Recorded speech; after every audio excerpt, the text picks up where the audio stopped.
Nobody has more respect for women than I do. Nobody.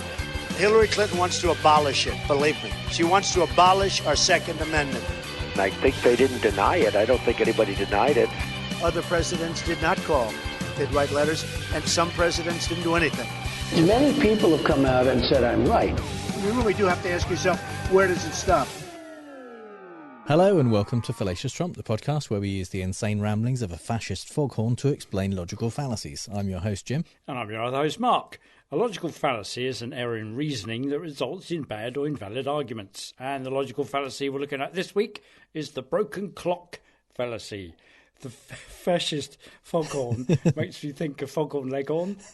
And he actually is. I mean, yeah. Boy, I said boy. Yeah, I think Senator John Kennedy is probably the closer to the fascist foghorn leghorn. Yeah. That's true. Yeah. But the broken clock fallacy. Well, if you don't know what the kind of broken clock analogy is, let's let Rick Perry explain it, because he does such a great job here. Everybody that's attacked me has gone down the tubes.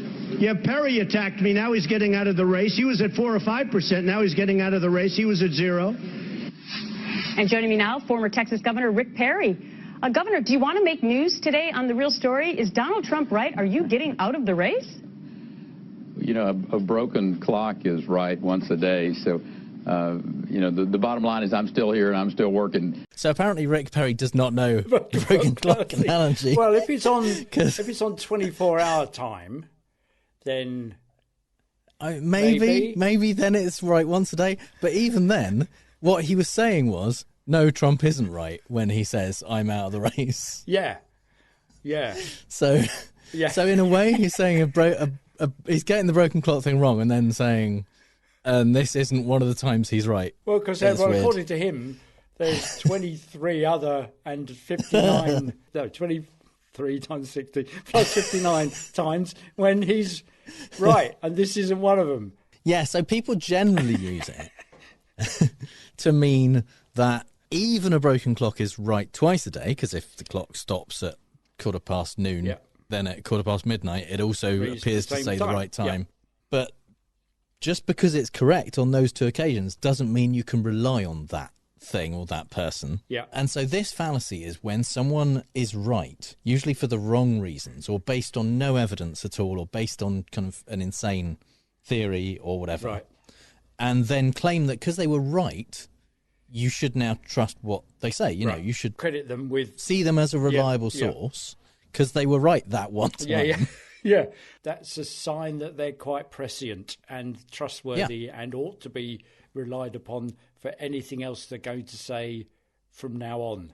Moving forward, absolutely. Yeah. That one positive one allows them to ignore all the times they were completely wrong. Yeah, in a way. But it was actually quite difficult to find good Trump examples for this. Wow. Because to invoke this fallacy, you have to actually have been right at some point. It's not enough just to claim all the stuff. You've actually got to turn out to have been right. Yeah. And he does, obviously. He claims he's been right about everything. But he is not very frequently right about things.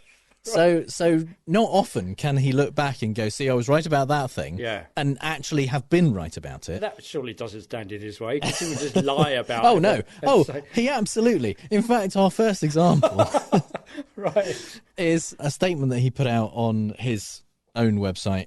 I think this was even before Truth Social was up, but after he'd been banned from Twitter. Oh, right, okay. From the desk of Donald Trump. Yeah. It said, have you noticed that they are now admitting I was right about everything they lied about before the election, and then has a list of things that he claims, by implication, he was right about from the beginning, and they said he was wrong, they lied about it, and it's been now proven, and they're even admitting it now, that he was right about all these things. Wow. The vast majority of things on the list are bullshit, like hydroxychloroquine works, which it doesn't. The virus came from a Chinese lab, which they have not shown in any way. He just Hunter Biden's laptop was real. Again, no. The one thing on the list, though, is we did produce vaccines before the end of 2020 in record time. That is accurate. Right. There weren't a lot of people saying that he wouldn't do it, or it couldn't be done. Partly, I think, because he had nothing nothing to do with it. Yes, exactly. That's the we did. Well, he's not right about that. Vaccines were produced. Yeah, the organisations that produced the vaccine before the end of 2020, we've discussed this at the time in a fair amount of detail, were not funded through Operation Warp Speed beyond the fact that they placed orders that were conditional on the vaccines working. Yep. So they said, basically, if you make something that works, we'll buy shit tons of them. That's not the same as giving people money for research. No. Or doing the research and creating vaccines. So if you could produce a safe flying car, God, we'd bite your hand off to get those. Yeah, absolutely. Yeah, that's not the same as, here's a load of money, go produce a safe flying car. Yeah, which is why they've never happened. Yeah. So the we in that bit is probably the bit that's doing the most work and is the least accurate, but vaccines were produced before the end of 2020. That is accurate. Yeah. And it was surprisingly fast, given the length of time vaccines previously took to be produced, partly because of completely different methods that were being used and the sheer huge number of researchers working on it due to it being a global pandemic. And also that the bureaucratic barriers that were normally in the way that means that drugs take 10 years to come to market, mainly because backers aren't convinced of the need for it and want to sort of speculate their money, whereas this we definitely need there was a need, a clear global need, and there was definitely going to be a market. So let's just sign it off and sign off the giving off the money and put it through all the testing procedures without impediment. And the fact that he, previous to the end of 2020, said that the vaccines would be ready before the end of 2020 doesn't mean that he should then be trusted about other things he says, because of lots of other stuff he said which didn't come true. Not least the rest of the list, which is another 10 things. Basically almost the entire. Well, there's that of kind the of the statement at the top. Have you noticed that they're now admitting? ? Is the usual rule. If it starts with the question, the answer is normally no. Yeah. Mostly no. Always no. It's it's clickbait. He's even doing clickbait on his faxed memos, handwritten memos. Yeah. So, in the search of things that maybe he was right about, possibly, I've had to get quite specific with timelines. Right, yeah. Because Trump appointed Jerome Powell to be the Fed chair. Right. And at points, that decision was praised on both sides of the aisle. Right. With the rampant inflation and all of the issues and the Fed's response with interest rates and all of that kind of stuff, he is not necessarily super popular these days. Right. And there were lots of times when Trump said he was awful, but there were times in history since Trump appointed him when people said, he's good, he's a good appointment. Yeah. And here's an example of Trump saying how happy he was with Jerome Powell. Today I called up Jerome Powell and I said, Jerome, you've done a really good job. I was proud of him.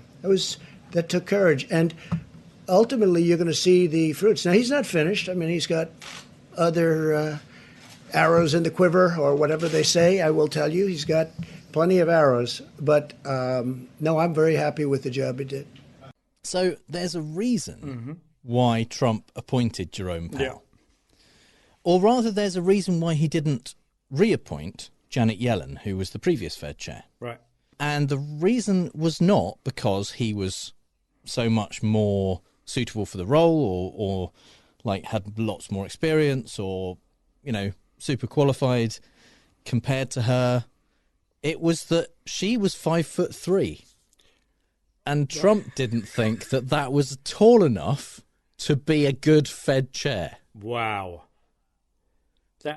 Given that we know that he has dismissed the judge's ability based on the fact that he's a Mexican, then it doesn't surprise me. Right. So apparently he went around and asking his advisors, "Do you think Janet Yellen is too short to be too short for what? To be to be the chair of the Fed, to decide the monetary policy for the USA. And he decided she was and appointed Jerome Powell. He's so taller. even if, Right. because he's 6 foot, Right. even if Jerome Powell turned out to be a great Fed chair, which is definitely under dispute, Right. Yeah. that's not the right reason for doing it, and doesn't mean you made a great decision. No. It doesn't mean your reasoning is sound and should therefore be trusted in the future. Other than you can trust that he will use the same suspect reasoning next time. So that's a guarantee. Yeah. That's a guarantee of future performance. Yeah. Wow. I wonder why. Why? Just because he was short. I mean, he doesn't like people taller than him because that's why he wears the things in his shoes that makes him look like the front half of a pantomime centaur. Yeah. Wow. But it's okay because Jerome Powell isn't taller than him. Right. If you believe how tall tall he Trump says says he he is. is. Yeah, yeah. Which, when you have pictures of him next to people whose height we know, Yeah. suggests he isn't as tall as he says he is. There used to be a measurement on kind of primetime chat show TV in the UK. The presenter Terry Wogan, who you couldn't tell how tall celebrities were until they appeared on Wogan's show, because he would stand up and shake their hand as they came on, and you'd see that they were taller than or shorter than Terry Wogan. Wow. And I once met Terry Wogan in real life. He's enormous. He's probably because I'd only ever seen him on the TV. So at most he was, 10 inches tall. So the other time that Trump claims he's right is often when he was wrong. And in this instance, our third example is one of his. We talked about hedging as one of the logical fallacies, where you basically get something wrong and then just say, "Oh yeah, I was right anyway." You say that's what I said all along. Yeah. And this tweet was after the Alabama Senate race between Roy Moore and Doug Jones, which the Democrat Doug Jones won because Roy Moore allegedly is a paedophile. Oh yeah. So, wasn't that the Sacha Baron Cohen thing where the paedophile detector the paedophile didn't detector. work? Absolutely. Yes. And so Trump, in that race, endorsed Roy Moore, obviously, because he's the Republican candidate. Yeah. Not surprising. Yeah. But after Moore lost, Trump tweeted about the fact that he basically knew that Roy Moore couldn't win. And he had endorsed Luther Strange in the Republican primary against Roy Moore. So he focused very much on that. And he said, the reason I originally endorsed Luther Strange and his numbers went up mightily is that I said Roy Moore will not be able to win the general election. I was right. Roy worked hard, but the deck was stacked against him. So after having endorsed Roy Moore for the general election, he's then claiming victory. Because he originally endorsed. Because he knew that Moore couldn't win, and that's why he endorsed his opponent in the primary. His numbers went up mightily. Yeah. But not enough to win. Yeah, no, he still lost to Roy Moore. to alleged paedophile Roy Moore, who then didn't win the general election. Yeah, it's snatching victory from the jaws of defeat, isn't it? And also, isn't it a bit post hoc ergo propter hoc ish? Is this a variation of that? Well, certainly the idea that Luther Strange's numbers went up after Trump endorsed him. That bit. Yeah. That would be, if that were true. I haven't looked into it in enough detail to check, but I wouldn't be completely surprised to find they didn't. I'm not. You're not motivated much to go do that. Yeah. By saying I was right here, Yeah. my contention is that he is saying, look how great I am at knowing whether someone's going to win an election. You should believe me next time I say. In the last lot of so that was 2017. In the midterms just gone, he endorsed a whole bunch of people who failed to win. Yeah, but what he does is he endorses some people like that who end up losing, but he also takes pains to endorse all of the people who are definitely going to win, like people who are running unopposed. But literally, I mean, people who couldn't possibly mathematically lose, he will go, I endorse this person.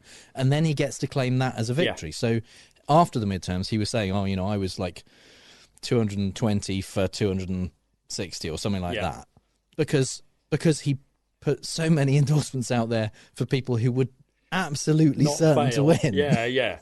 And then all the people who theoretically, if he had any control left, had an influence of he power. could have made a difference in that race. Yeah. They still lost. Yeah. Herschel Walker, for example. Yes. Carrie Lake.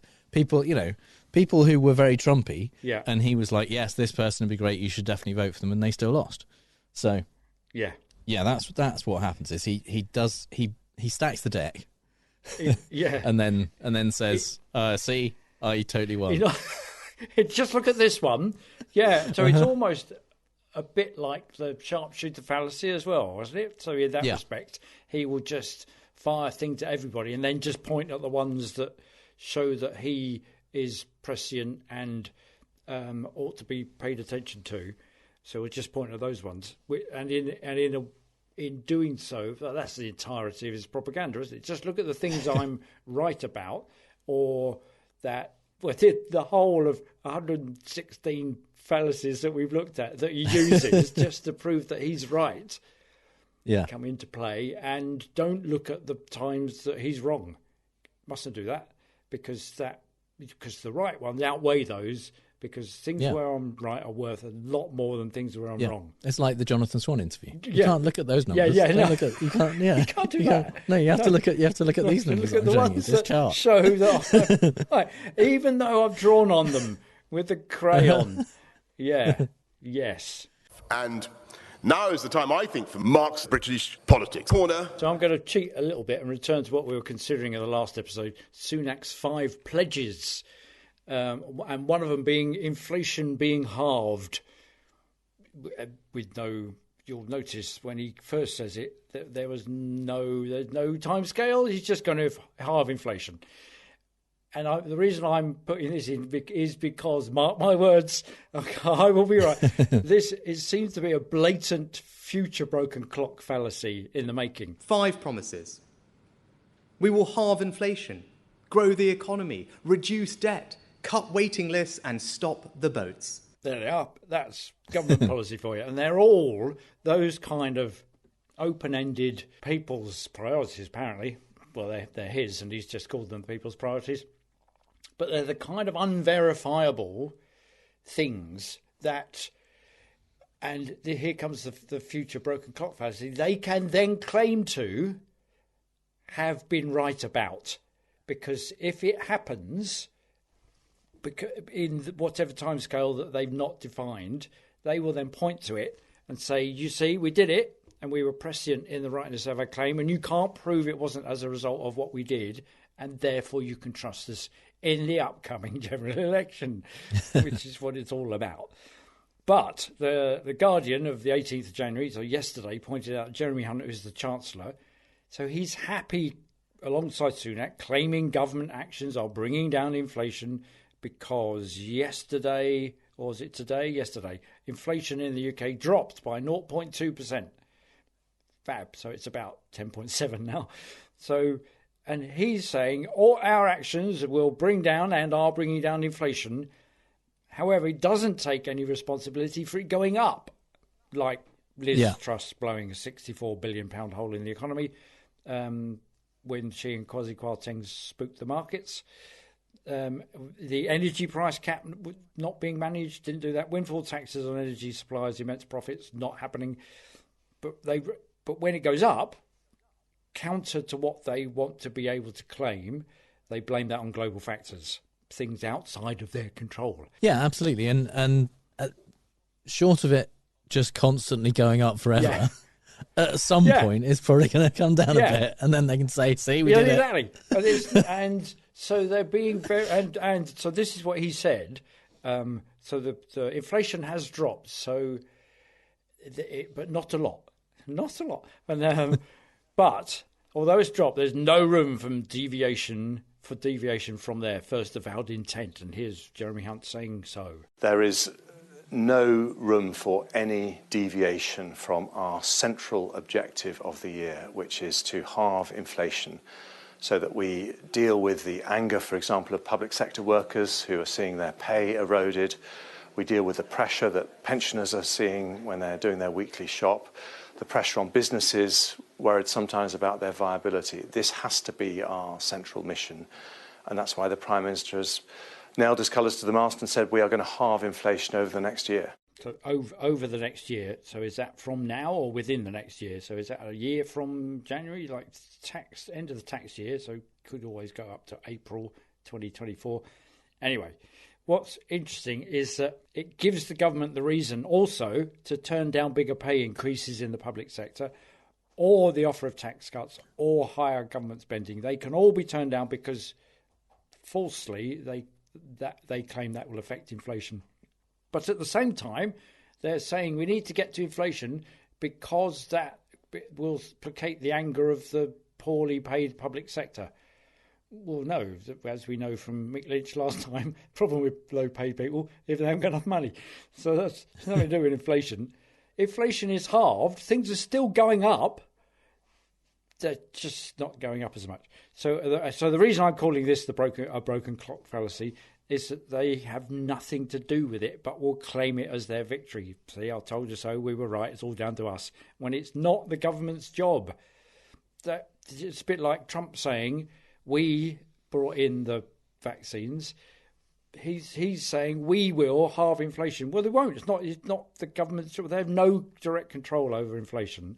They have direct control over public sector tax cuts and public spending.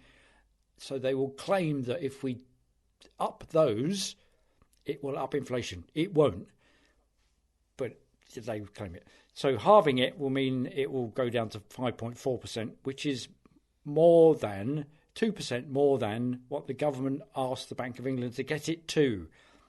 And actually, the Office for Budget Responsibility forecasts inflation to fall by its own accord to 3.8 by the end of the year, so less than half.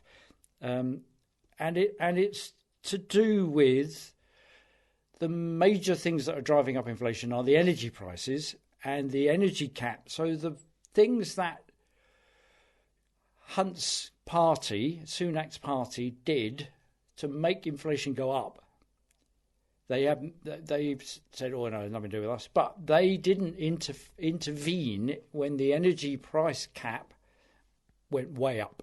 So in France, for instance, Macron said to the energy companies, you can only put up your prices by 4.5%. Here, they went up nearly 50%. Huge amount. So the forecasters are saying that energy costs will come down because the price of gas will come down because it will be warmer, and the storage pressures to meet the demand over the winter will be lessened, so the price will come down. But it won't come down for some months because we're paying for the price of energy, gas, for instance, at the price that was negotiated months ago. You mean natural gas? Natural gas. Rather Rather than than gasoline. Yeah. My energy prices have gone up by basically 100%. Wow. They've doubled just over the last couple of months because it's that's when because there was a cap still in place and it's been removed and now. Yeah, so I got a thing saying here's your new monthly direct debit cost, and it's more than twice what I was paying before. Wow, which is insane. Yeah, no, and the government are not saying at any stage that they could have intervened, but they didn't. What they're saying is, oh, it's terrible and it's driving up inflation, and we will bring inflation down. Well, you could have prevented it from going up by intervening in a Macron-esque kind of way and. Yeah, like say some kind of windfall tax on the energy profits, on the energy companies. Maybe could have paid. It could have just kept the price down. They could have paid for restricting the energy cap with that. Yeah, stuff like that. Yeah, but no. It's global, and it's kind of odd that they go all globalist like that, given how Brexity they are, and nationalists. It's like, oh no, it's all to do with global factors, and thank God we're not in the EU. Well, if we were, we could have brought some power to bear on the energy companies. Anyway, because the thing is that anything could happen. So how is he going to look us in the face in January when we're in the even more of a run-up to the local elections or to the general election and say, oh, no, it's all gone tits up, and we didn't manage to do it? And he would just hold up his hands and say, well, I said we'd be open and honest and transparent and we wouldn't be able to perform, and if we won't be able to perform, you just have to tell us that stuff. And like, has a politician ever said, yeah, turns out we couldn't do the thing we said we'd do. Sorry about that. That was hard. Exactly. Yeah. Has it ever happened? No. Second example, couldn't let it go without the many fallacies that has run as a tapestry through Boris Johnson's career, and I'm sure this one is in it. And I think it's in there, and it's summed up in a poetic way by Michael Heseltine, who once said of Johnson, he's a man who waits to see which way the crowd is running and then dashes in front and says, follow me. And I think there's a half-broken clock, I'm going to call it, in the vaccine rollout. And half, because he lays claim to the success. Even in his leaving speech, he was still trumpeting the vaccine rollout as one of his achievements and part of his legacy. And it's only half, because it's difficult to know whether he believed it in the first place and made a claim to the effect that it would be the fastest rollout. And that's difficult because he claimed so many things. For instance, that the track and trace system would be world-beating, for instance. And I was reading about this in HuffPost. So when was that? Oh, yeah. So it's February last year. No, 21. Dr. David Wrigley noted that then, so it's this, February 21, that all over the 70s and clinically extremely vulnerable people in the UK, as well as frontline health and care workers, have been offered in a little over a month their first COVID-19 vaccination. So it was an amazing vaccination rollout. However, he points out that the vast majority of vaccines were delivered at GP-led sites, whilst others took place in NHS hospitals and through community pharmacies and mass vaccination sites. In great contrast to the privately run track and trace system, which cost $37 billion and disappeared without trace. And is strangely not lauded as a success of Johnson. He doesn't mention that. It says, remember the track and trace? I did that. Yeah, no, it's exactly. That was it's a world beating. We managed to launder more money in one go on an Excel 95 spreadsheet than anybody ever before. Yeah, so he's very selective in his there you are, you sees, but does it when fortune delivers whatever he claims nonetheless. So actually the vaccine rollout is probably the only one that was successful in his time as Prime Minister during COVID, and it had nothing to do with him. Yeah. So it's and my other note under there is it's a bit like Johnson claiming the credit for the 2012 Olympics. He had nothing to do with that. It was all set up by his Labour predecessor, Ken Livingstone. And it was a massive success because of the volunteer scheme. And it was just brilliant. And of course, he got to be mayor at the time and pissed a load of money up the wall with his garden bridge and all sorts of other things on the back of that. Delivered absolutely nothing and had nothing to do with the Olympics, but still claimed that as a great victory, sufficient to get him a job in government. Fallacy.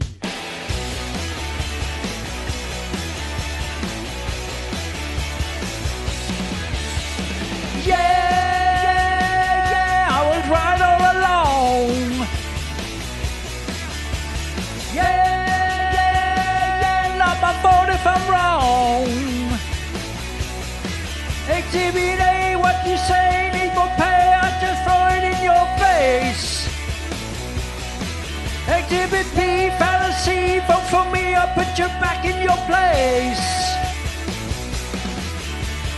Done it before, not gonna give you no more, so what you waiting for? Yeah, I was right all along. 'Cause I have done it before, and I can do it some more. Got number 10 on my door, I'm gonna cut to the core. A fallacy in the wild, or is Tick, tick, tick, tick, tick, tick, tick, boom! Hives there with Tick, Tick, Boom. Perfectly brilliant song. They knew in writing it when they did in 2008 that it would be used today. Yeah. And they were right about that. So in the Fallacy in the Wild, we like to talk about the Fallacy of the Week from a non-political perspective. And our first example this week is the reason that I picked this fallacy for now, because over Christmas in the UK, we had a new, I don't know, would you call it reality TV show, kind of game show thing? Guess, yeah, it was pretending to be reality TV, wasn't it? So it was The Traitors, BBC show, based on a Dutch show, I think. Mm-hmm. Hugely popular. Very much became part of the kind of festive zeitgeist of the country. Right. Went very viral on social media and became very popular. It's already been renewed for a second season. At the same time, they've made an Australian version. The US version is now on iPlayer, although it on the BBC's kind of video on demand system. It will at some point be shown on BBC One. I believe it's currently being shown in the US. It premiered a week ago today. Yeah. And I think it's kind of ongoing, like the British one was. Yeah. This is from the UK version of The Traitors. And if you haven't seen the show, essentially, it's kind of a live-action Among Us. Yeah. Oh, yeah. Yes, it is. Yes. There's a group of people, 24 people initially. Over the course of the series, they have to complete certain tasks, and as they do, they build up a pot of money that one or a few of them can win at the end. Some of them early on are picked as traitors. Mm-hmm. Their job, this is where it departs from Among Us, it's not to sabotage the tasks that they're doing. They are also interested in winning that money, so they're trying to build up that pot of money as well. Right. But they get to eliminate one of the non-traitors, who are called the Faithful, every night. So the traitors get together. They know who the other traitors are, but the others in the group don't know who is a Faithful and who is a traitor. They only know what their own kind of status is. Right. So they're trying to figure out who is a traitor. Mm-hmm. Because apart from one of them getting eliminated every night, they also get to vote to get someone out, like in Among Us. They vote on who they think the imposter is, the traitor is. Yeah. And because the traitors aren't sabotaging the tasks, all they're doing is kind of getting together separately and deciding who they're going to get rid of. There's very little for them to go on, for the Faithful to figure out who is a traitor. You can't study them because all you're seeing as a member of the Faithful is somebody being voted out. Yeah.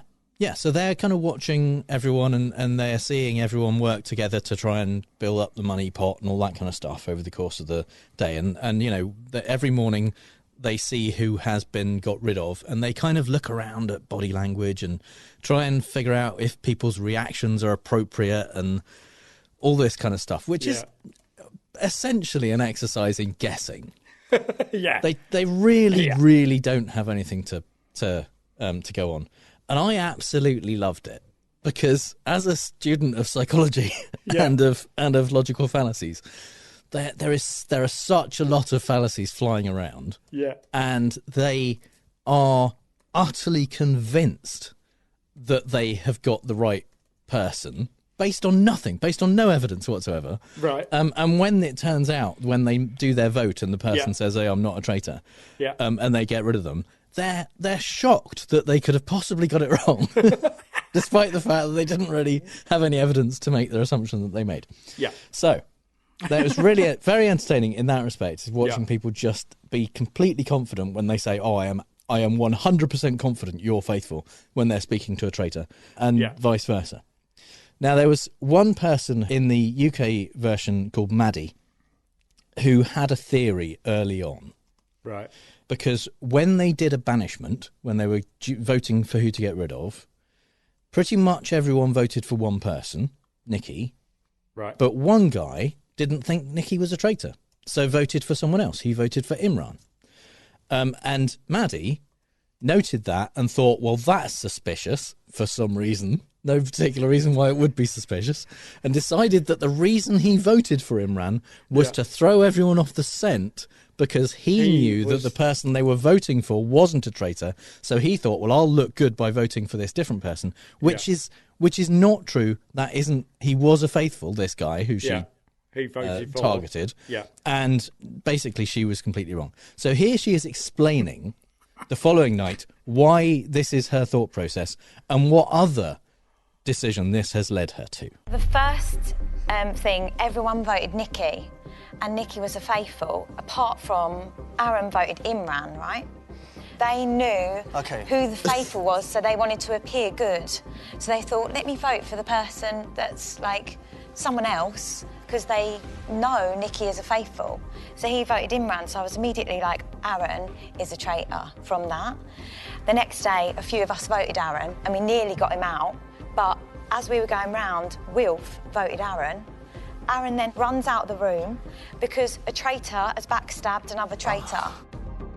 I've just thought, as a faithful, we should approach this, go for Will, and then at least if we know Will's a traitor, it will work out that Aaron definitely is one. So this is her tortured logic, is that she reckons that the first guy, Aaron, who voted for a different person from everyone else on the on like the second night, that makes him suspicious. That makes him suspicious. She's decided he's a traitor based on that. Okay.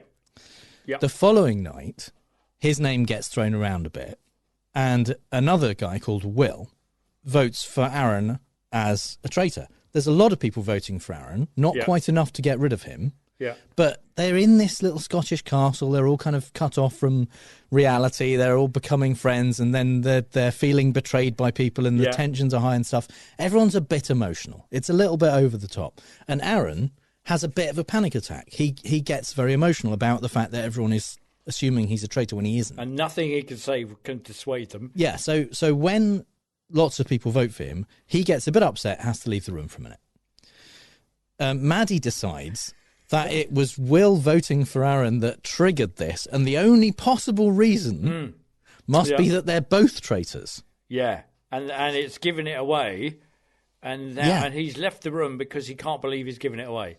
Yeah. Now, this logic only holds up if Aaron's a traitor. Yeah. If her first assumption was right. Yeah. It's not right. Yeah, but does that shake her faith in her Well, she own... doesn't. The thing is, she doesn't find out it's not right, because you only find out if someone's a traitor or a faithful when they get chucked out. Then they say, you know, like in Among Us, it says this was not an imposter or whatever. Yeah. So she at no point until she leaves eventually does she find out whether she was right or not. But never is her opinion of how right she is shaken at all. Wow. In fact, this is what she says about her opinion at one point. I honestly think I should be FBI if I've got like, hello, MI5. Actually, no, because you wouldn't say that you're MI5 if you work for MI5. You know what I mean? So she's so convinced that she should be in the FBI or the MI5. Yeah. The thing is, this isn't a spoiler because the traitors are revealed on the first episode. Oh, okay. Oh, it's a bit like Columbo. So Will, the person she assumes must be a traitor because he voted for the person who she decided was a traitor. Yeah. He, as it turns out, is a traitor. Oh, she's no. She's guessed that right, but for totally the wrong reason. Yeah. Like, no logic whatsoever has led her to this position. Mm-hmm. She happens to have guessed that right. And so after the whole thing went out on TV and everyone knew who all the traitors were and who everyone had voted for and everything like that, Claudia Winkleman, the TV presenter, has also a radio show, and she invited all of the contestants on her show to talk about how big the show was and how excited everyone was that it was on over Christmas, and brought Maddie back on to talk about the fact that, as it turned out, she was right about Will. Yeah. Maddie, you know what? Your workings out weren't always correct, but you know that when you know something, and none of them listen to you. Yeah, gutted. You should have listened to me, guys. I hate to say that I've told you should definitely not have, Maddie. I did tell you so. And Maddie Marple strikes again. Also, the MI5 is definitely giving me a ring. No! After the fact, she's like, see... I knew. Yeah. When even though they pointed it out that you were wrong with all of your so-called logical steps. Oh my God! And that's that and the mixture of the estuarine accent It's kind of, it's like the British equivalent of QAnon. She would just buy into that. One of her two theories, she happened to guess it right, and is now saying, "I knew it. You should I have was listened right." to me. But based on completely shaky foundations that were none of them true. No. Yeah, and yet that does not make you a reliable source for future. So in the Australian version of The Traitors, one of the contestants claims to be a psychic. I mean, she that's what she does for a job. Right. Oh, that's going to be great. Which you would think makes someone really good at guessing. Yeah. Or not guessing, but like divining. Yeah. And just like when every time Maddie brought up her theory, everyone else was like, "Oh, for God's sake, Maddie, let leave it go." it. Just leave it. Yeah. Generally, all of the other contestants kind of, when she says, "Oh, I've consulted my spirit guide, and these are the people who," I think everyone's like, "Oh, for fuck's sake."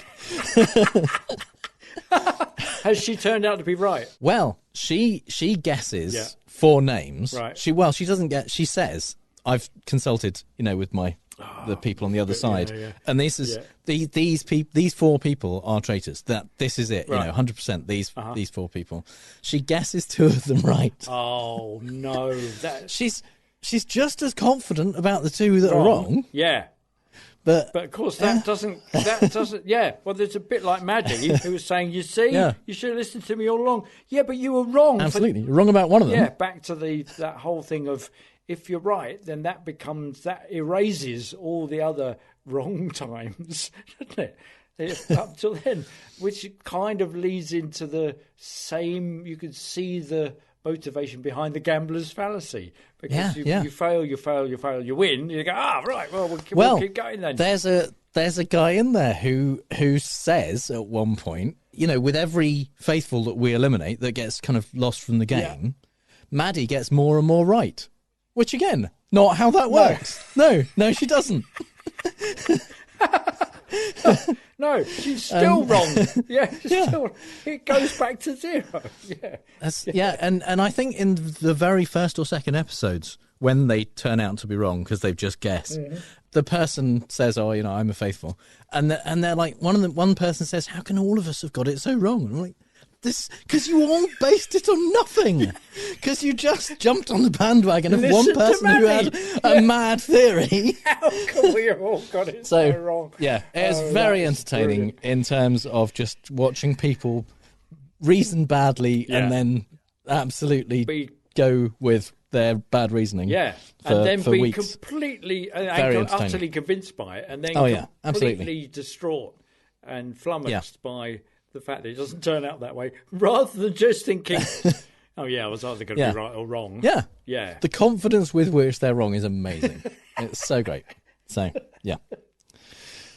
So our second example, that was just example number 1. Well, our second example is from The Mentalist. Yeah. If you haven't seen The Mentalist, it's about a guy who used to pretend to be a psychic, who stopped pretending and went to work for the police, kind of like work with the police, and use his heightened powers of observation and deductive reasoning to help them solve cases. Yeah. And in this case, they are working on a case where a person has been killed who was trying to help someone who's on death row. He was looking into the guy's case, and the reason he was killed was because he found some evidence that might exonerate this person. You're gonna like this. We found out how Ronaldo knew to look for the gun in the pond. He went to a psychic. She told him she saw it near a body of water. Please, come on. How many times do I have to say it? There's no such thing as psychics. And it's the oldest one in the book. I mean, if you think about it, most things are close to a body of water. You're just mad because she was right. Even a broken clock gets the chance to be right twice a day. So, yeah, Patrick Jane specifically raises the broken clock analogy there. And yeah, this is the whole thing about cold reading.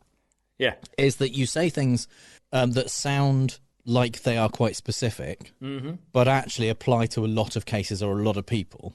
Yeah. And sometimes you'll hit and sometimes you'll miss. And when you hit, you can double down on it and say, see, I was right about that. And that makes people more likely to believe the next thing you say is going to be true. I'm getting a message from a name. It's got a vowel in it. Anybody got a well, a the thing is, people are more specific than that. They tend to say things like, "Oh yeah, I've got a name. It's an M or a J." Yeah. Because most people know someone with one of those initials. Exactly. Well, we do. Yeah. Yeah, absolutely. Yeah, those are the names, the letters people pick. It's M, J, or S are the ones that people say, and it just happens that we happen to be M and J because they are incredibly common names that start with M, J, and S. So if you say that to someone, oh yeah, I'm getting this message from someone, and they're a kind of a father figure, which means they could be your father. They could be someone who you looked up to. They could be your uncle. It could be a grandfather. It could be a teacher, and just an older male person. Yeah, and so they use these specific sounding things that can be applied in your head to so many different situations. Yeah. And with that body of water thing, that's a very common thing. Sylvia Browne, who was a scam psychic, redundant, she was a psychic, who would say that missing kids were dead or were going to turn up or whatever, would often say they were going to be found near a body of water. And that means that if they were in a lake, she could say, "See, I said it." Or if they were somewhere that was half a mile from a lake, she could say, "See, I said that." So like anywhere in Florida near a body of water. Well, yeah. As Patrick James says, it's they're pretty much everywhere if you think about it. There's lots of rivers and creeks and because bogs that's why people build absolutely cities, next to a body of water. So and it's a bit like back to Maddie, is that when you latch onto when somebody says, "Oh yeah, I'm getting an M or a J," does that ring any bells? And you just discount the pure randomness of it, because as soon as you're emotionally engaged in, you go, "Oh yeah, I've got an M," and that's it. It negates the rest of the shit. The fact that he just randomly said M, J, or S, it negates the J or the S. So if it's which is it? Is it Michael Jackson or not? It's got to be one of the. It can't move to suit the responses. But you forget that. Psychic visions are always very vague. Yeah. When you buy into it, that's when it gets clearer, isn't it? And that's what Maddie falls foul of, because she is her own psychic, and certainly the psychic in Australia that she falls foul of that. Just go, "Oh yeah, well it's going to be this, it's going to be that," and nobody's buying into it. That's brilliant. Yeah, there's a sequence in the Australian one where the psychic they're doing a task, trying to get money, and they're going in various train cars, and they're splitting up into groups and kind of getting on different train cars. And Chloe, the psychic, says, "Oh, I'm getting this very strong sense that we should split up like this. You should go in this train car and the others should go in that one and whatever." And they don't listen to her because she's nuts, and they don't succeed in the task.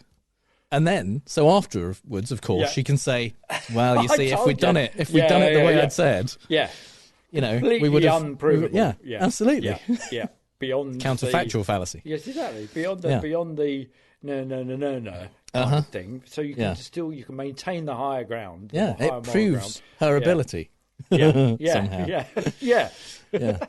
So my final example in this section is from National Treasure Book of Secrets. And in this scene, Nick Cage's character, he's just had a pretend argument with his ex-partner to kind of get into a particular security section of Buckingham Palace somehow, because they knew that would work, because that's how these films just work. That's what happens. Anyone's arguing, I go, "Oh God, come in." Yeah, put them in the security cage that has access to the William and Harry secret get in there. When did you figure out it was a fake argument?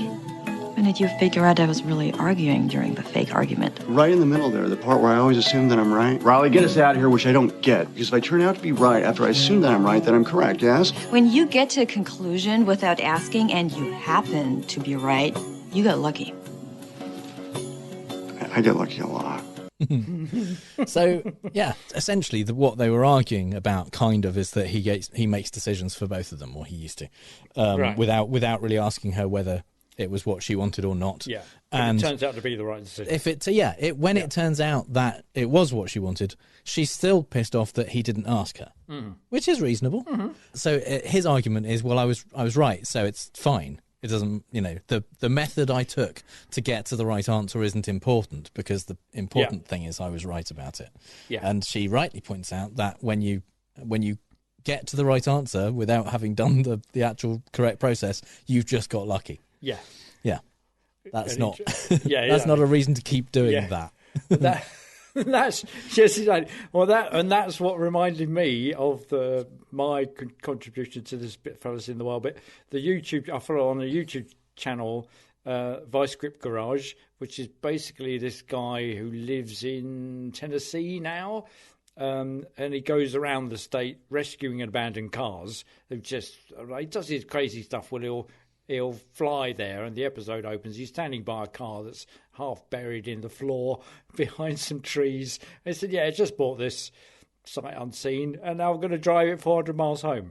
And his thing is, so he's called Derek Beery, and he's often seen MacGyvering a solution from zip ties and locking pliers. And when he does that, he uses this fallacy when he says, is it such a bad idea if it works? So it gets lucky and it works. He still delights in laughing when it works, because he has no faith in it at all, and he'll get to the solution via all sorts of illogical means, and then it will work, and then that justifies the means. The end justifies the means, and that's the same with Nick Cage when he's going, okay, but it's fine because it's the right decision. So I'm going to think about how badly I got here. So we're gonna play fake news, folks. I love the game. It's a great game. I understand the game as well as anybody. As well as anybody. Yes, it's time for Fake News, the game where I read out 3 Trump quotes, 2 of which are real and 1 I made up, and Mark has to figure out which one is fake news. So, when I said right at the beginning of this, I wasn't half bad at this, this kind of thing. Well, it turns out I was right all along. I'm not half bad at it, because I'm currently 53 out of 105. Just under half bad. Yeah. Yeah. Not half bad. Yes, yeah. Right. So, what's he up to this week? Our theme this week is stuff Trump says about dead people. Okay. Yeah. Especially when he sees them all the time. It's when people have just died. Obviously, public figures, especially ones who knew the dead people or worked in the same circles, will often release a statement, sometimes a tweet, sometimes they'll put something on video or an official thing, and they'll say, it was a pleasure working with him that time, and condolences to his family, that kind of thing. Yeah. So Trump will often insert himself into other people's lives. His obituary of famous people dying, essentially when he wants to give a message to say they were great, but don't forget they also thought I was great. Yeah. These are some examples of that. So they span a period, and they span different media, so you'll just have to kind of go on your instincts, really. Okay. The first one, like I don't normally, is Sean Connery. And every time I do that, it works out just fine. So this is when Sean Connery died. He said, the legendary actor 007 Sean Connery has passed on to even greener fairways. He was quite a guy and a tough character. I was having a very hard time getting approvals for a big development in Scotland when Sean stepped in and shouted, let him build the damn thing. Let him build the damn thing. That was all I... What was that? That wasn't Sean Connery. No, it was Dumbledore. That was all I needed. There's no S's in there, so I couldn't do it. Yeah. That was all I needed. Everything went swimmingly from there. He was so highly regarded and respected in Scotland, and beyond that, years of future turmoil was avoided. Years of future turmoil. Wow. Yeah. Wow. So Sean Connery helped him get his development built. Did he ever play on that fairway? Statement number 2. Yeah. See, I wouldn't. Yeah, I've got a feeling that Sean Connery moved a lot to the right as he got older. As people do. As people do. Yeah. I'm looking forward to it. Statement number 2. Well, I want to begin today by expressing my condolences to the family of a person I knew well. She worked for me on numerous occasions. Right. She was terrific. Aretha Franklin, on her passing. She's brought joy to millions of lives, and her extraordinary legacy will thrive and inspire many generations to come. She was given a great gift from God, her voice, and she used it well. People loved Aretha. She was a special woman. She had to put in. She's great. She's fantastic singer, brilliant artist, inspiring generations. But he had to put. She worked for me on numerous occasions. Yeah. Doing what? What? That's what? And statement number 3. Okay. Yeah. Melania and I were very sad to learn of the loss of my good friend, Her Majesty Queen Elizabeth II. She was an amazing woman who was very gracious and beautiful to us when we were there in England. People said she didn't get on well with us, but actually we got on very well. We liked each other a lot, and what people don't know is that she had a great sense of humour. We share the sadness of people all over the world. Well, people do know that. That's, we've seen her with James Bond and Paddington Bear. Which has, okay. Well, that's... I quite like that one because that's the kind of thing he would say to negate the fact that he was completely shitty to her. And she was full of disdain for him, obviously, on every bit of footage. We liked each other a lot. Okay. Right. See, I'm really seduced by the Sean Connery thing. But that could be my downfall. So, and I'm quite alarmed by the she worked for me on numerous occasions. Aretha Franklin. What? When? How? Okay. Okay then. All right. I therefore think that number 1 is the one that you made up. On the basis that I'm really convinced by it. Okay. So I'm just I'm going with my Maddie. Sounds so like Trump that you think I must have written it. Yeah.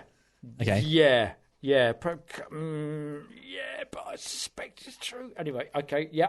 So of the other 2, which you're more convinced by? I think of the other 2, the one about the Queen, number 3. Okay. Yeah. And number 3 is fake news. Oh, what? Oh, wow, that's very impressive. Yeah. No, his official statement on the death of Queen Elizabeth II was actually quite a lot more respectful than that. It was surprising. Basically, he didn't write it. No.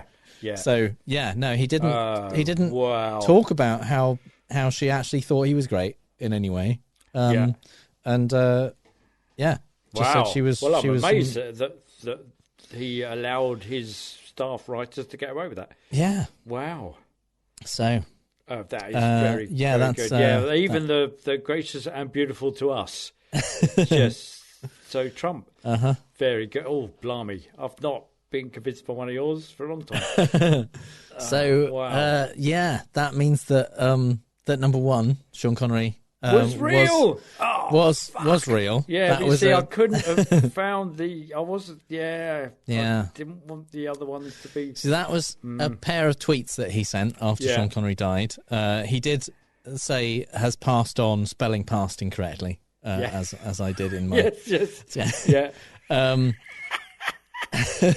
Yeah. Did he really shout, "Let him build the damn thing"? Really? No, of course he didn't. No. No, in fact. People in Scotland, like the Aberdeenshire officials, said that the fuck he did. Yeah, basically. Yeah. So this, I think, was about. Is it about Turnberry? About Trump's property in Aberdeenshire? And what Sean Connery said at the time was, during tough economic times, this is a major vote of confidence in Scotland, basically, in Scotland's tourist industry. The fact that someone is building a thing. He said, I look forward to seeing a new gem in the northeast that's good for Aberdeenshire and good for Scotland. So that was what he said. Fairly non-committal. Yeah, and Trump's suggestion that Sean got involved, told them to let him build it, and that avoided years of turmoil. Yeah. The Aberdeenshire official who presided over the local committee that was looking over these development plans, Martin Ford, said Mr. Connery was not involved in the due process that led to the granting of planning permission for a golf resort. He did not submit a letter of representation to the council, appear at the planning hearing, or at the public local inquiry. Basically, he had nothing to do. He lives in Antigua or somewhere, doesn't he? He had nothing to do with their decision whatsoever. I like the way he spelt out everything. He didn't write, he didn't turn up, he didn't speak, he wasn't there. Yeah. In order to, he's anticipating Trump saying, "Oh yeah," but he would have written. No, he didn't tweet, he didn't phone, he didn't send a card. There are the many ways he had no impact. He had nothing to do with it. Didn't turn up. He didn't come by car. He didn't come by coach. Didn't come by train. Didn't come by horse. Yeah, he's never played golf here. He lives out of the country. He lives in the Caribbean somewhere. Yeah, he doesn't give a shit. So yeah, Sean Connery. But he's dead, so he couldn't respond. Exactly. So that's fine. And Aretha Franklin also that was true. Well, true. And Trump said it. Yeah. He said that in a press conference setting or a kind of meeting. It was a meeting where the press attended. And so, obviously, we have a clip from that. And somebody said, Aretha Franklin's died. No, it was he just brought it up at the beginning of a meeting about other stuff. Oh, as you do, yeah. Well, I want to begin today by expressing my condolences to the family of a person I knew well. She worked for me on numerous occasions. She was terrific. Aretha Franklin, on her passing. She's brought joy to millions of lives, and her extraordinary legacy will thrive and inspire many generations to come. She was given a great gift from God, her voice, and she used it well. People loved Aretha. She's a special woman. So the bit in the middle, she brought joy to millions of lives, and her extraordinary legacy will thrive and inspire many generations to come. Yeah, that was clearly pre-written. Yeah. She was a special woman, he added. She worked for me on numerous occasions. She was terrific. What did she do? Obviously, you didn't pay her because. How did their paths cross? She apparently performed at Trump's Castle, the casino in Atlantic City. Right. I don't know, like maybe once or something. I don't know. It's not. She wasn't a featured performer or anything like that. She's like just booked on the part of a tour. Yeah. That's it, as far as I can tell. Oh, right. It's not like the Supremes doing the kind of arts nights they used to do at the White House under Obama. No. There was no connection between the two. Basically, they were never in the same room together ever. No, I mean her biographer David Ritz said that what the fuck Trump. Is he talking about? Yeah.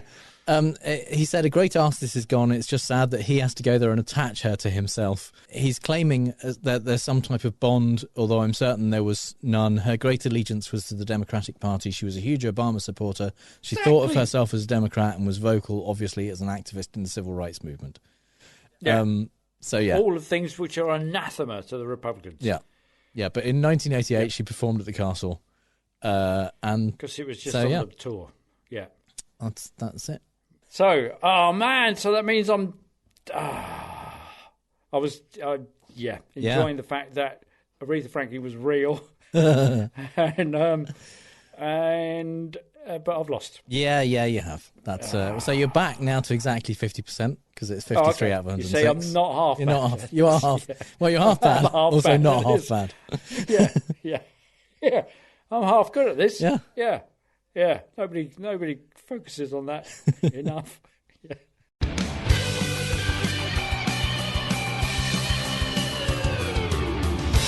So it's time for the part of the show that this week, at least, is called "The Biden Documents Are Not a Logical Fallacy," because we've been focusing so much on the Mar-a-Lago documents case and saying how much Trump needs to be taken down for it, and now we have to eat our words because Biden's just as bad. Yeah, but that's the That's the politicking that's going to happen, isn't it? It's already absolutely happening. Yeah, it's a gift to the right-wing media.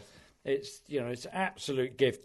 Apart from, so when you get a side-by-side comparison, it's like, I don't know, a flea and an elephant. That's because that's how you measure documents in fleas and elephants. Yeah. But that bit will get ignored because it will just be, you see, we were right all along. He's just as corrupt as you're saying Trump is, and or he did it and he's okay. So you've got to say that Trump is okay. Yeah, Republicans are being interestingly inconsistent about this because obviously they are saying that this is really bad. Even though they said what Trump did wasn't bad, that was fine, but this is bad. Right, yeah. Even though this is demonstrably way less bad. I mean, yes, how do you measure bad? Is it in paper measurements? Yeah. Do you have a ream of bad? Yeah, or, but they are being consistent about the fact that they are misrepresenting what Democrats think about the whole situation. So right, okay, yeah. So we've talked a lot about Trump's issues with documents, both classified and non-classified, and that is quite important. That we talked at the time about the fact that the issue with some of these documents that were found at Mar-a-Lago and in the storage unit in Florida that they also found some in. Having classified markings and being, in some cases, top secret or SCSI or having essentially the full range of classified markings. Yeah, that's bad, but it's not the thing they are looking to prosecute him for. The classifiedness of them makes the thing he did worse. Yeah, but it's not the thing. No. The thing he did is the thing that they're getting but at the time, Republicans were saying, they're probably not really classified because he has the ability to declassify things with his mind. So just by the power of movement. So therefore, it's not an issue. And at the time, thankfully, we were saying, no, the classified thing's bad, but it's not the big deal. The big deal is not giving them back. And we talked about several times over. We talked about it again at the time, which I'm really proud about because it means that now we were right. we can say what the differences are in these cases without being hypocritical and without justifiably being accused of special pleading. I'm not saying that people won't accuse Democrats of that or us of that. But these are things we said at the time talking about Trump. We focused on Section E of the Espionage Act of 18 U.S.C. 793, which doesn't take into account whether the documents are classified or not. It's about having access to kind of national defense information. 18 U.S.C. 793, Section E ends with having said, having unauthorized possession of all this stuff, or willfully retains the same and fails to deliver it to the officer or employee of the United States entitled to receive it. That's what Trump did. He willfully retained government documents that he wasn't allowed to have. So willfully. Over a period of more than a year, when the National Archives had asked for them, had said, we think these things are missing, we think you've probably got them. Can you have a look? They sent the vans to Mar-a-Lago. They took several boxes of documents back to the archives. They said, you haven't got any others, have you? And his lawyers said, we definitely haven't got any others. And then the FBI went to Mar-a-Lago and went, oh, look at all these other ones, though. And it was that willfully refusing to hand them over bit that opens him up to prosecution. And is part of what is being looked at by Jack Smith, who we talked about in another episode. Incidentally, I forgot to mention when we talked about Jack Smith, the special prosecutor, that I strongly recommend people to listen to the podcast Jack, which is done by Alison Gill of Clean Up on Aisle 45. She also did the Mueller, She Wrote podcast about the Mueller report and all of that stuff. She's great. She co-hosts it with former FBI director Andy McCabe. So great podcast, all about this whole process, about the Mar-a-Lago documents case, about Jack Smith's work looking at Trump. So, yeah, it's, again, at the time we talked about how that is the important thing. The fact that 300 of those documents that they found when they went to Mar-a-Lago also happened to be classified, top secret, and have various classified markings, burn off the reading, include folders that didn't have documents in that had classified markings on the folders, indicating that those documents were missing or hadn't been kept sensibly or where they should be. In fact, Trump has come up with a new excuse for that. Right. He said that he thought that basically when they were given folders full of classified documents for meetings and things, at the end of the session they would take the documents back but not the folders. I mean, that sounds mad. And so he kept the empty folders with the classified markings on as a cool memento. So that is probably lying, I would imagine. Yeah.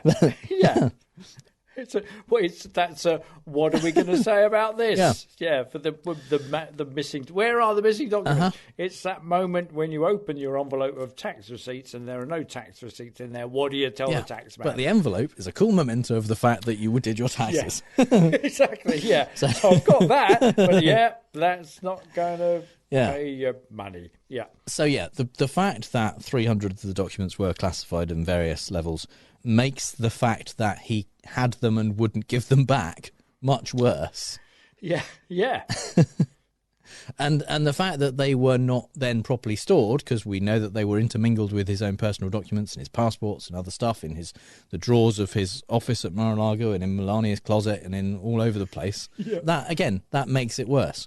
But the law that they were looking at, none of when they appointed Jack Smith as special counsel, when they were talking about the laws that they were invoking to investigate this, none of the laws involved classified documents. None of them needed those documents to be classified in order for what he did to be against the law. So it could have been anything. It could have been a memo he wrote on a White House napkin. Any presidential records. He doesn't have access. Cool he shouldn't memento. have access to afterwards. Now, all of that said, the fact that Biden has apparently in his garage in Delaware and also in the Penn Biden Center that I don't know if he had access to that center, but was involved in setting up and when he was vice president, or after he was vice president rather, that's not great. He shouldn't have had that stuff. Whether it's classified or not, even if none of them was classified, but they were still presidential records or national security documents or anything like that, he shouldn't have it. And what you do when you discover that you do have those types of documents is immediately contact the National Archives and give them back. And say, I've got these. I'll need to give them back. And also, I'll have a look elsewhere because I've now been alerted. Well, to you the fact don't. that I might have some. You of these don't things. have to do that. Oh, do you not? No, when you discover them, you absolutely have to give them back, and that is exactly what they did. They immediately contacted the appropriate people and handed them back, which means they didn't do any willful withholding of those documents. On their own basis, just deciding for themselves, his lawyers then said, we should check other places just in case there are any more documents. And yes, they did find 6 more pages of classified documents in the garage in Wimbledon. So again, that's not good. But they didn't find them because the archive said, we think you've got things you shouldn't have. They specifically looked for them themselves and immediately gave them back when they found them. So there should be an inquiry into why he had them, because he shouldn't have had them. And indeed that is happening. And the DOJ have appointed a special counsel to look into that. Right. who is a Trump appointee. Oh, okay. So yeah. So they are looking at it seriously in terms of this is a thing which shouldn't have happened, and let's see why it happened, and if there was any criminality involved. And if it turns out that Biden took these knowingly and deliberately and kept hold of them, knowing he had them, then it should be taken seriously and steps should be taken against that. I hesitate to say he should be prosecuted purely because the Office of Legal Counsel memo that the Republicans relied so very, very heavily on when Trump was in office still exists and still says you can't prosecute a sitting president. Right. So there you go. Yeah. If that didn't exist, if the DOJ decided it wasn't binding, I am on board with Biden being prosecuted if it was found if it turns that out he did something willfully wrong. holding them and hiding them and not giving them back. Yeah. Yeah. As long as Trump is similarly prosecuted for doing much, much worse with many, many more documents. Many more, yeah. So it's like 16 versus 300 and something. Well, 300 is the number of classified documents that... It's over 11,000 documents Trump had. Right. There were, 300 of them had classified markings. But he had many, many, many more to, more than 100 times the number that Biden had. Well, it's nearly 1,000 times. Well, no, nearly 1,000 times the number. So if Biden say they give Biden 2 weeks in prison for this, so long as Trump gets 2,000 weeks in prison, I'm fine with that. Yeah. To be honest, I think Biden would be fine with that. Yeah. I think he could do that. As long as that's going to happen, I'll do it. Are Trump's lawyers not having a hard time establishing that he didn't willfully take them? Because it appears that if he's saying, "Well, we kept the folders because they're a cool memento," there's some sort of a willful intent there. Oh yeah. So he's repeatedly admitted I took to various crimes. Yeah, so far it hasn't made much of a difference. But I think having a hard time is standard procedure for a Trump lawyer. And then being accused of they couldn't hack it, couldn't cut the mustard. But it's that whole moving goalposts thing that he does. Yeah, we haven't got the documents. Oh, yeah, we have, but we're allowed to have the documents because I could just do that. You're just making this shit up.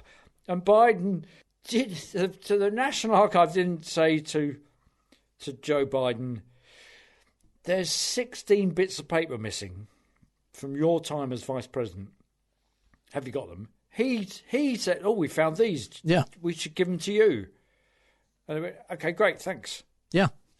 That's it. Absolutely. And what we'll also do, given just what's to be happening checked, with Trump, we'll to make sure we're doing everything right. Yeah. And yet, of course, the right-wing Trump MAGA supporters will say, "Yeah, you see, nah. Yeah.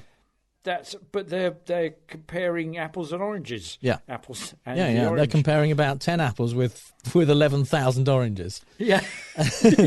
And the other thing is they've kind of focused a bit, some of them at least, have been saying, well, Trump, even if he hadn't declassified those classified documents, he could have done because he was president.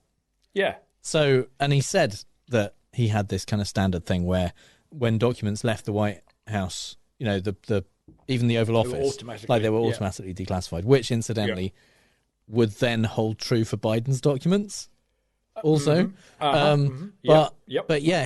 People have said, well, Trump was president, so he could declassify them, but Biden was just vice president at the time, so he couldn't. That incidentally isn't true because there was an executive order under Obama that essentially gave vice presidents the same kind of classifying and declassifying power that presidents have. As the president, So he could, but more importantly, he is currently president, whereas Trump is not. And therefore, if he wanted, so if he they would be declassified because they're in his garage. He's the president. They're declassified. Whereas Trump is no longer the president, even if when he moved them. Let's assume he moved them before he moved out of the White House. they were, and this sort of, why are we doing this? It's none of it true. Yeah. So even if he could declassify stuff as president, that would mean he would have to be president when he was doing it and moving them. Yeah. So they're automatically being declassified, which they aren't. Now he's no longer the president, so they're not declassified. So there are classified documents in an ordinary citizen's house who ought to be ringing up the National Archive and saying, I've got all these documents here. Fucking hell, I don't want these. Yeah. You ought to come and get them.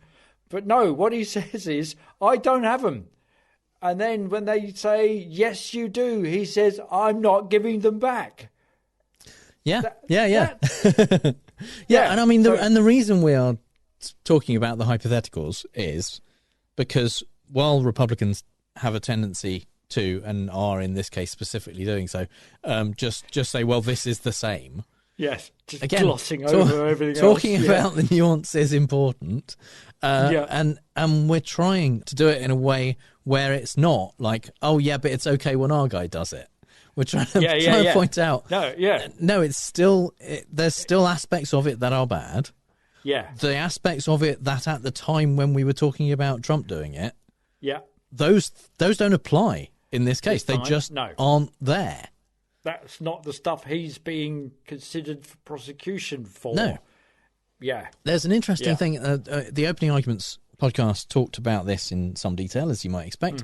And Section F of 18 U.S.C. 793 came up, which is about people having knowledge of documents being removed or lost or stolen, potentially, or given to other people. But it specifically talks about people who, having been entrusted with or having lawful possession of those documents, then have knowledge of them being lost or something. So, So you've got to know about the existence of them. So and that they are theoretically, if when Biden was vice president, at that point, like midday, is it on the 20th of January? I think it's midday that they change over. Right. If the documents were moved before that, and at that point he, being vice president, had lawful possession of those documents and knew that they had been moved, he's still potentially open to prosecution under that, as is anyone who stayed in and moved over to the Trump administration from the White House, who knew about those documents at the time. Knowing actually when they were placed in that garage or moved from the White House or whatever is important, and also finding out who knew about it. So there's aspects of this investigation that is going to be done by Robert Hur that are important and that could potentially lead to legal implications. I suspect they probably won't. It'll probably end up being another kind of like the FBI's investigation into Hillary, where they say, oh, yeah, it wasn't great, but they didn't actually do anything illegal. But which was a massively political timed thing. Yeah. So there's a lot of political weight, just as it was with Hillary. There's a lot of political weight for the optics of being investigated. Yeah, and as you said, there's a lot of hay to be made politically on the right by this, simply because it contains some of the aspects of some of the things that have been talked about in relation to the Mar-a-Lago case. And of course, being the right wing, they will be very cherry picky in the reporting of it, and of course that will get down to people in Iowa. It will be filtered through the Tucker Carlson show, who will say, "Yeah, see, I told you he's not to be trusted." Doing down our guy, and they will vote in for. Except they won't vote in for their guy because he won't be running, or DeSantis. I mean the benefit I want. suspect is that, as opposed to when the Mueller report was released and Barr did his very cherry-picked summary of the Mueller report before the full report was released, and so all the headlines were based on Barr's summary. I suspect we won't get that situation. I expect that whatever kind of report Hur puts together on this case, when it comes Yeah. around, it'll be released in full, I imagine, without a kind of an egregious summary. Yeah, because there's just lots of legal niceties to be gone through, and that's what lawyers like to go through, legal niceties. Except we'll discover that they don't in some of our new headlines. But yeah, so it's all in the nuance, thankfully. And I expect the same will be true of the Smith report / memo or whatever comes out of that, where whatever his prosecution or declination decision is, we'll know about it and we'll know the reasons for it in full. And I could be wrong. Yeah. Maybe they'll appoint someone like Barr to do a biased summary of it. I kind of doubt it. Doesn't feel like the way they do business. No, because Trump's no longer in office, so there's not an axe to grind, and in a way, Biden has done all the right things. Yeah. So he's preempted all of that. And finally, some things we really don't have time to talk about. House Republicans spent much of their first week in power being right for the wrong reasons about the fact Kevin McCarthy would be a terrible majority leader. But once they got their shit together, once they got all the shits to vote together, they got straight to work on the most important work of governing. Among their most pressing business, apparently, was passing a bill to defund the IRS and make it easier for rich tax cheats to stay rich, which will definitely not make it through the Senate, removing metal detectors from the House chamber and repealing the rule against indoor smoking in the House. They passed a rules package that effectively guts the Office of Congressional Ethics just days after seating George fucking Santos as a congressman, and handed out committee assignments, including placing nutjobs Marjorie Taylor Greene and Paul Gosar on the Oversight Committee. This being the Republican Party, those committees will overwhelmingly be chaired by white men. In fact, there are twice as many white men named Mike chairing those committees than there are women in total. Somehow, they are still less regressive than the GOP-led Missouri House of Representatives, who used their first day in office to enforce a stricter dress code on female lawmakers, requiring them to wear jackets and ensure their arms are covered at all times. Sounds like someone needs to remind the Missouri Republican Party that even women have the right to bear arms. Okay, that joke admittedly works better written down, but still. Nice. In a kind of reverse Darth Vader ostentatious display of machismo and power, Michael Schmidt's book, Donald Trump v. the United States, recounts how Trump wanted to nuke North Korea, but make it look like it was somebody else that did it. Risking Jedi chokeholds, the then Chief of Staff John Kelly, whose time in office the book covers, reportedly responded, "It'll be tough to not have the finger pointed at us." In a manner not unlike Darth Vader's stubborn refusal to brook any contrariness, apparently it took bringing in military experts and explaining the balance of power which requires congressional approval to launch a military attack on North Korea for Trump to understand how the executive branch worked.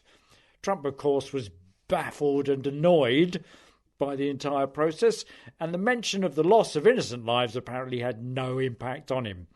Kelly eventually averted needless planetary destruction by appealing to Trump's skills in the art of the deal, telling him he would be seen as the greatest salesman in the world if he tried to form a diplomatic relationship with Kim instead of continuing an antagonistic war of words.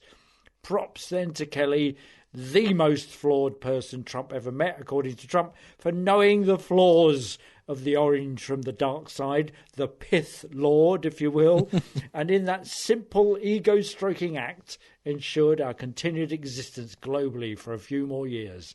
Let's hope Kelly's been studying DeSantis or Santos or Boebert, hell, any and all of the GOP crazies as well. Pith Lord is excellent. I'm a little embarrassed that hasn't been one of the... Come up with more! The Pith Lord. Yeah. That'll be the intro next time. Yeah.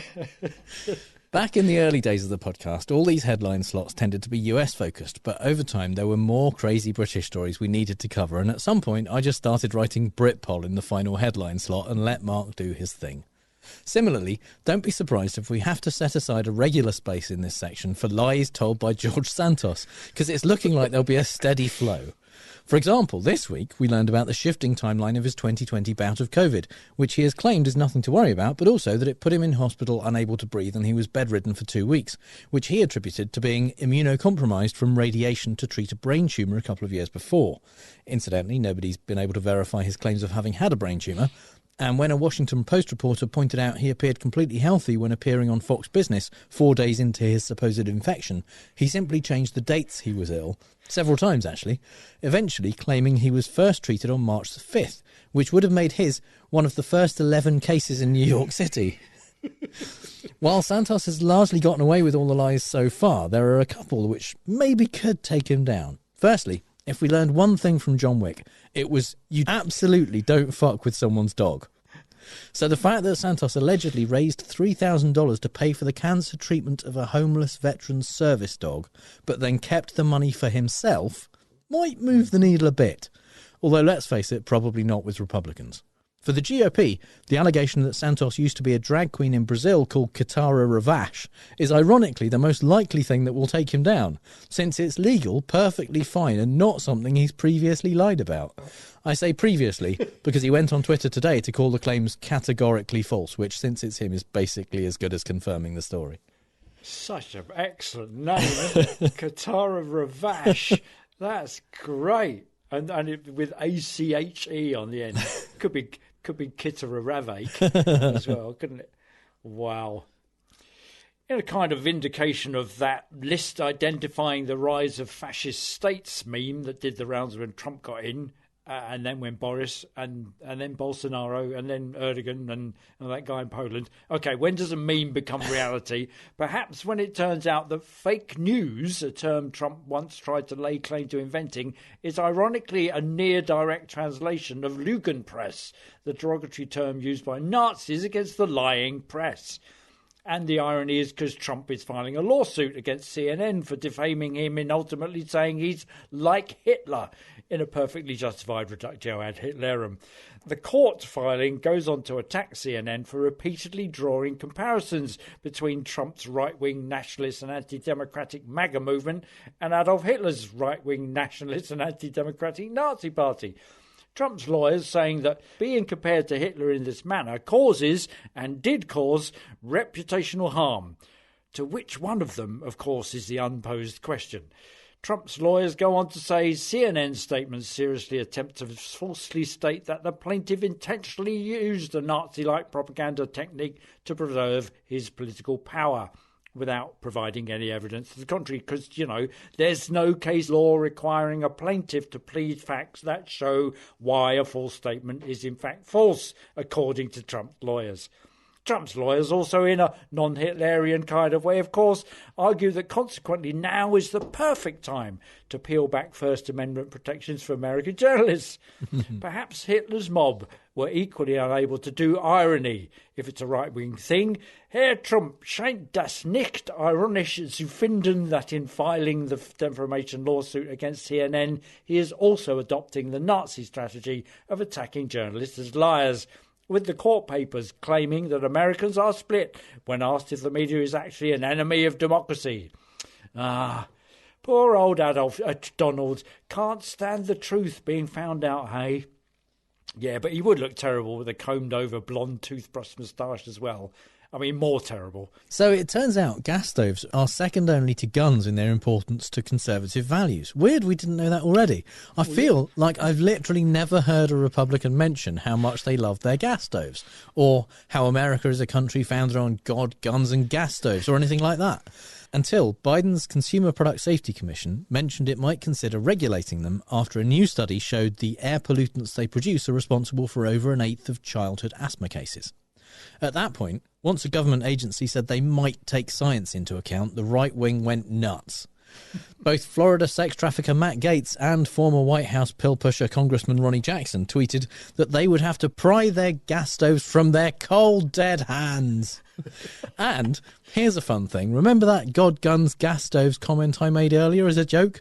I wrote that before I discovered that jacket-deficient assault ignorer Jim Jordan tweeted literally exactly that phrase in response to this latest attempt at manufacturing a culture war.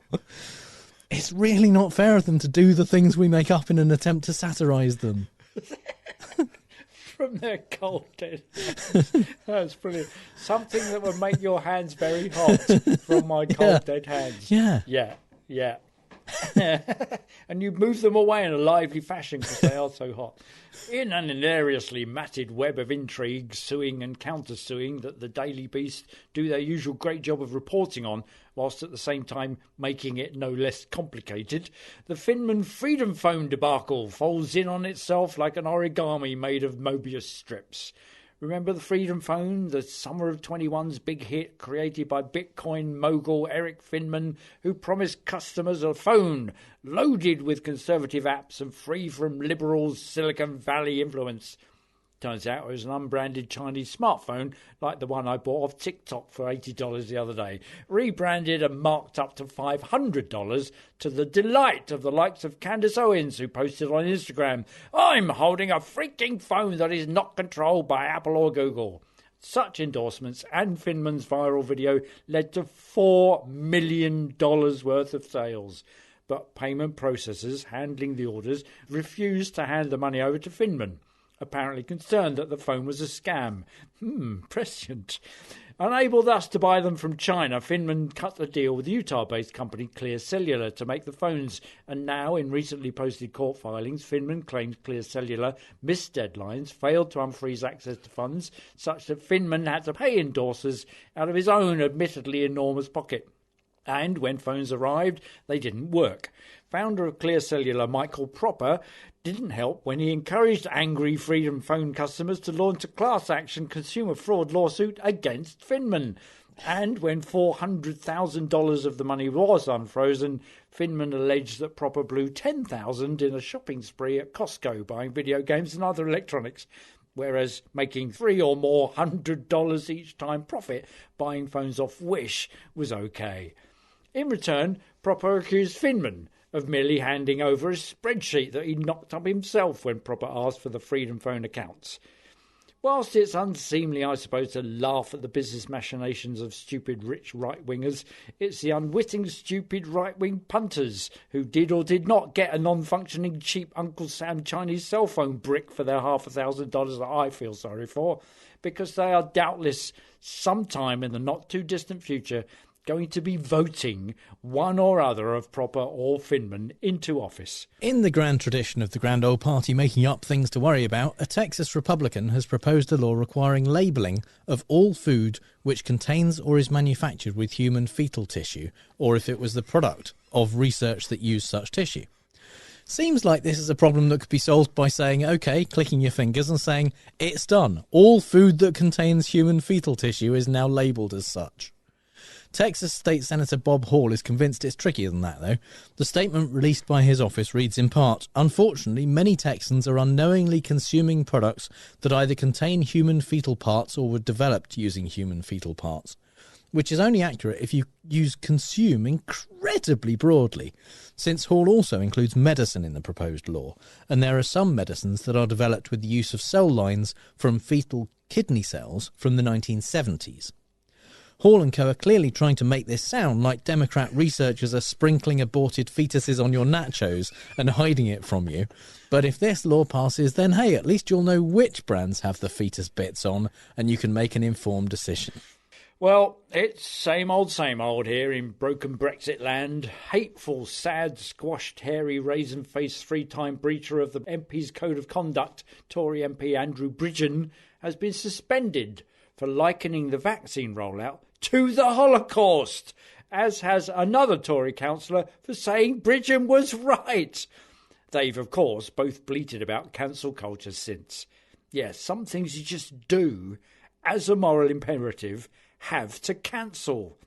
Speaking of which, Rishi Sunak has been flying around the country several times this week, and it's only Thursday, like a faded wannabe A-lister on a taxpayer-funded jet, because he's very busy and can't thus go by train. Also, because he's at war with the trains, as was revealed in a report that the government asked the rail firms to prolong the strikes because they were cheaper than settling a pay dispute. He's been busy visiting those Northern and Midland Blue Wall constituencies, blethering on to invited, vetted and easy touch and thus wholly unrepresentative audiences about levelling up. Levelling up is another empty ex-Boris promise meant to convince people that they weren't just bunging money to their London-based mates, but were going to spread the love and the funds around the country exactly where they've been disenfranchising them for decades. And then weaponising them to blame Europe and vote Brexit as well, by the way. Also, this tarmac hopping is in the wake of findings that A, billions more levelling up funds got diverted, including by him, Sunak, to southern, richer Tory constituencies rather than northern ex-Labour constituencies, and B, because those ex-Red Wall seats on the Learjet flight path are polling 99% in favour of flipping to the Labour Party in the next local and general elections. What we're seeing is what Kissinger calls shuttle diplomacy. Fly in a jet to placate people who dream of having a jet at their disposal. Tell them bland, unverifiable things about how they're so important to the country, so much so that he can't possibly answer whether he's 100% behind funding, say, the North-South rail system to allow them to get down to London where the money is. Bridging the North-South divide and destroying the environment whilst not going to Davos, all in a day's work for the greenest, most globally business-focused liar we've had since the last one, like, say, Chancellor for 25 minutes or so, Nadeem Zahawi, who's just had to pay millions of back taxes he failed to declare. And, yep, he's still in office. So that's all the bad arguments and faulty reasoning we have time for this week. You'll find the show notes at fallacioustrump.com. And if you hear Trump say something stupid and want to ask if it's a fallacy, our contact details are on the contact page. If you think we've used a fallacy ourselves, let us know. And if you've had a good time, please give us a review on Apple Podcasts, Stitcher, or wherever you get your podcasts. Or simply tell one other person in person about how much they like our podcast. And you can support the show at patreon.com/ftrump, just like our newest patrons Dominic Morano and Hawk. Our Strawman level patrons Don Tuvey, Renee Z, Schmutz, Mark Reicke and Amber R. Buchanan, who told us when we met her at QED we could just call her Amber, and our true Scotsman level patrons Stephen Bickle, Janet Uetta, Kaz Tui, Andrew Houck, Max Beaver and our top patron Lauren. Thank you very much for your continued support. It's very much appreciated. You can connect with those awesome people as well as us and other listeners in the Facebook group at facebook.com/groups/FallaciousTrump. All music is by The Outbursts and was used with permission, so until next time on Fallacious Trump, we'll leave the last word to the Donald. That's right. Go home to mommy. Bye. Bye.